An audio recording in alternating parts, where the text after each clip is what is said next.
Make sure मैंने कहा आपकी आपको आपको आपकी नाइट की वैल्यू मालूम हो। आमीन।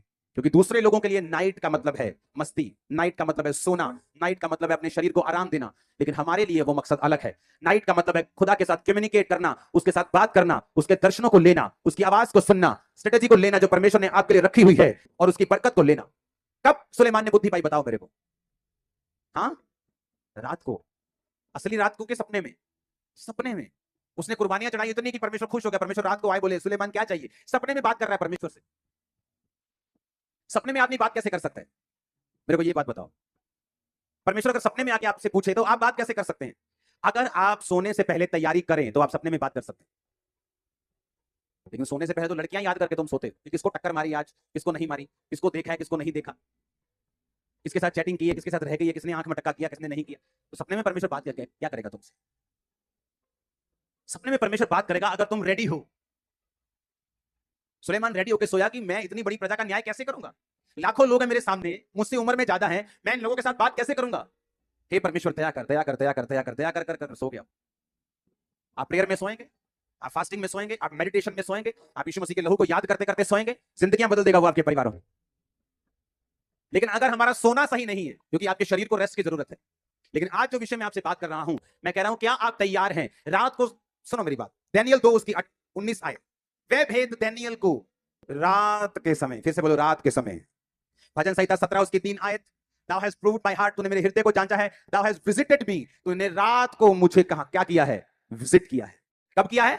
रात को। हिंदी में लिखा तूने मुझे देखा है, हम इंग्लिश बोलते हैं, हिंदी दोनों छोड़ दो। इब्रानी भाषा में लिखा तूने रात को मुझे पकड़, यानी देखा है, विजिट किया है। इब्रानी भाषा में लिखा तूने रात को मुझे विजिट किया है। प्रेरितों के काम 18-19, परमेश्वर ने एक रात दर्शन में, एक रात, पौलुस से भी परमेश्वर रात को बात कर रहा है। लूका 6:12 यीशु मसीह बाइबल कहते हैं कि प्रार्थना करने के लिए पहाड़ पर गए और सारी रात प्रार्थना की। मत्ती 32 उसकी 24 आयत, याकूब अकेला रह गया और सारी रात प्रार्थना की और मल्ल युद्ध किया, यानी प्रार्थना की। अब मुझे ये बात समझनी है कि नाइट नॉन क्रिश्चियंस के लिए अलग हो सकती है, पर फॉर क्रिश्चियन नाइट का मतलब है एक ऐसा टाइम जब आप अपने कर्ता से, आप अपने बनाने वाले से, आप अपने प्रेम करने वाले से, आपके लिए जिसने कुर्बानी दी, जो आपका परमेश्वर है, आप उससे बात कर सकते हैं उस रात को। कम्युनिकेशन पॉइंट है वो, कम्युनिकेशन टाइम है वो। रात वो समय है जब सुपरनैचुरल नेचुरल से मिलता है, जब ईश्वरीय शक्ति आपकी बॉडी के ऊपर उतरती है। आपको मालूम होता है, मैंने ऐसी गवाहियां देखी, संडे चर्च में आते, थर्सडे चर्च में आते हैं, प्रार्थना रिसीव किया, आमीन कहा, और रात को जब अपने घर में गए, सपना आया कि आप मेरे सपने में आया, आपने लेहन, मैंने थोड़ी लेहन किया सपने, मैं तो अपने घर में हूं, वो स्वर्गदूत है, मेरे सपने में लेहन किया। और जब मैं सुबह उठा, जब मैं सुबह उठी, मैं प्रेग्नेंट थी, मैं पेट से हील था, मैं ब्रेन में हील था। ये क्या था? ये कम्युनिकेशन था रात के समय जो परमेश्वर ने आपके साथ किया। मेक श्योर कि नाइट लाइफ आपकी बेस्ट हो।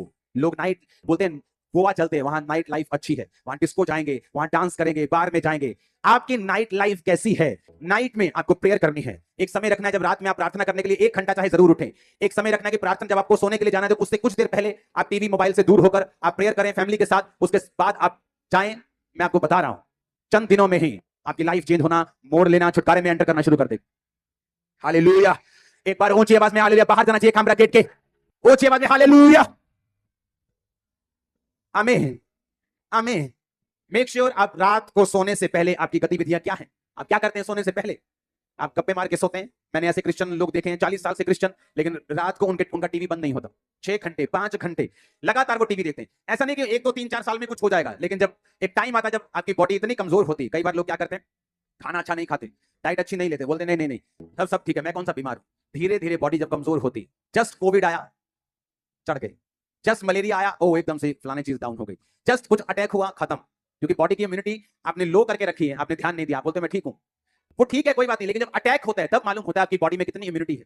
उसी तरह से स्पिरिचुअल लाइफ है, आपकी लाइफ में कोई फर्क नहीं पड़ता, आप चलते जाते, लेकिन जब डेविल अटैक करता है, पता वो बंदा किथे क्या पता नहीं, किथे चला गया, चढ़ गया जी, होता उड़ गया जी, होते वो तो दारू पींदा जी, हूं नशे करता है। क्योंकि इम्यूनिटी को बना के नहीं रखा आपने, सिस्टम बना के नहीं रखा आपने, स्पिरिचुअल इम्यूनिटी इतनी लो कर ली कि जब शैतान ने अटैक किया आप उसको सर्वाइव नहीं कर सकते।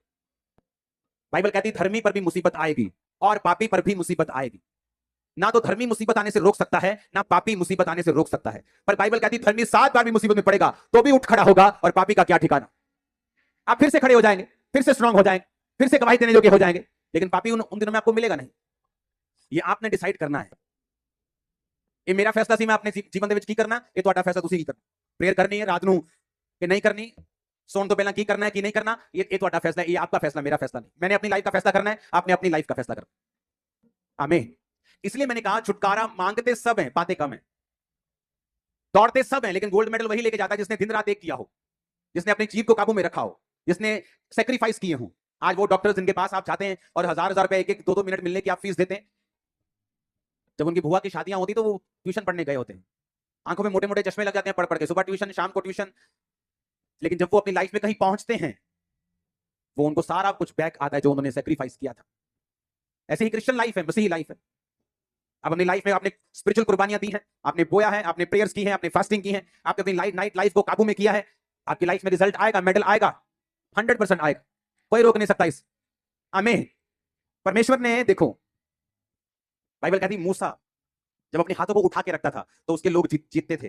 जब मूसा के हाथ नीचे, मूसा जब थक जाता था, उसके हाथ नीचे थक गया, हाथ नीचे आते थे तो उसके लोग हारने लगते थे। वही परमेश्वर के लोग, वही तलवारें, सारा कुछ वही। जब मूसा के हाथ ऊपर थे तो इजरायली लोग जीतते थे, जब मूसा अपने हाथ नीचे करता था इजरायली लोग हारते थे। ऐसा नहीं कि वो यहोवा को मानते थे तो चाहे सारी रात सो जाएंगे, जो मर्जी करेंगे, और सुबह जाएंगे, उठेंगे, लड़ेंगे और जीत जाएंगे। परमेश्वर हमें ऐसा नहीं बनाना चाहता, वो हमें आलसी नहीं रखना चाहता, वो हमें इग्नोरेंट नहीं बनाना चाहता। तो उन्होंने क्या फैसला किया? उन्होंने कहा ठीक है, हम ऐसा करते हैं, तू इधर खड़े हो जाओ, एक एक पत्थर लेके आओ, मूसा के हाथ के नीचे पत्थर रखो, एक पत्थर इधर रखो, एक पत्थर इधर रखो, और हम हाथ को पकड़ेंगे और ऐसे उठा के रखेंगे। बाइबल कहती है मूसा के हाथ उन्होंने उठा के रखे और इजरायली कौम जीत के वापस आई। इसका मतलब क्या? इसका मतलब यह है कि मुझे मालूम है जीतना कैसे है, बिना लड़ाई के मैं जीत नहीं सकता हूं, पर मेरी लड़ाई जो है उसे करने के लिए मुझे योजनाएं बनानी पड़ेंगी। दिक्कतें आएंगी, बाजू थक गई, शरीर थक गया, उसका हल करना पड़ेगा। मेरे पास रूम नहीं है प्रेयर करने के लिए, मुझे हल करना पड़ेगा। टीवी एक ही रूम में टीवी ऑन रहता है, मुझे इसका हल सोचना पड़ेगा। मुझे वो सारे हल सोचने पड़ेंगे और फिर मुझे वो लड़ना पड़ेगा, अगर मुझे जीत अपनी लाइफ में देखनी है तो। आमीन। कितने मेरी बातों को समझ रहे हैं? अपने आप हल नहीं होगा, मुझे वो हल निकालना पड़ेगा, मुझे वो सेक्रीफाइस करना पड़ेगा, मुझे वो कुर्बानी देनी पड़ेगी, और फिर परमेश्वर का छुटकारा मेरी जिंदगी में होगा।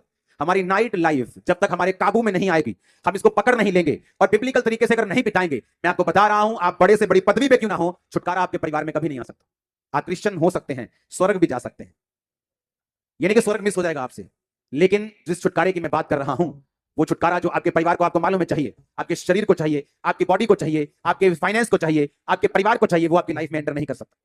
अपने पड़ोसी को बोलो, आज से रात को बिताना है परमेश्वर की आग के मुताबिक। आमीन। आमीन। जा बरकत तुम्हारी चर्च। Hallelujah, hallelujah.